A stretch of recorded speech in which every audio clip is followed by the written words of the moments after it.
স্মৃতিহারা গোলাম যেখানেই যাচ্ছে সেখানেই তাকে সবাই শেহজাদ হিসেবে চিনে ফেলছে এবং ফাতেমাও তাকে পুরনো স্মৃতি মনে করানোর চেষ্টা করছে। তবে কি এবার শেহজাদ তার পুরনো স্মৃতি ফিরে পেতে যাচ্ছে?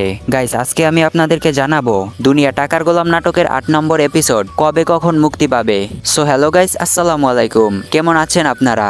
আশা করি সবাই আল্লাহর রহমতে অনেক অনেক বেশি ভালো আছেন। বরাবরের মতো নতুন একটা আপডেট ভিডিওতে আপনাদেরকে স্বাগতম। প্রাঙ্কিং এন্টারটেনমেন্ট ইউটিউব চ্যানেলে বর্তমানে সবচেয়ে জনপ্রিয় ওয়েব সিরিজ হচ্ছে দুনিয়া টাকার গোলাম। আজকে নাটকটির ৭ নম্বর এপিসোড মুক্তি পেয়েছে। তো কারা কারা দেখছেন অবশ্যই কমেন্ট করে জানান। আর যারা এখনো দেখেননি তারা চাইলে দেখে আসতে পারেন শুধুমাত্র প্রাঙ্কিং এন্টারটেনমেন্ট ইউটিউব চ্যানেলে। তো এখন আমি আপনাদেরকে বলে দিব নাটকটির ৮ নম্বর এপিসোড কখন কবে মুক্তি পাবে। তার আগে আপনারা যদি আমার চ্যানেলের নতুন হয়ে থাকেন তাহলে অবশ্যই সাবস্ক্রাইব করে দিবেন যাতে এরকম আপডেট ভিডিও সবার আগে পেয়ে যান। গাইস, দুনিয়া টাকার গোলাম নাটকের ৮ নম্বর এপিসোড মুক্তি পাবে আগামী 18ই জুন বৃহস্পতিবার ঠিক দুপুর 12টার সময় শুধুমাত্র প্র্যাঙ্কিং এন্টারটেনমেন্ট ইউটিউব চ্যানেলে। গাইস, আজকের ভিডিওটি এই পর্যন্তই, আর সম্পূর্ণটা দেখার জন্য অনেক অনেক ধন্যবাদ।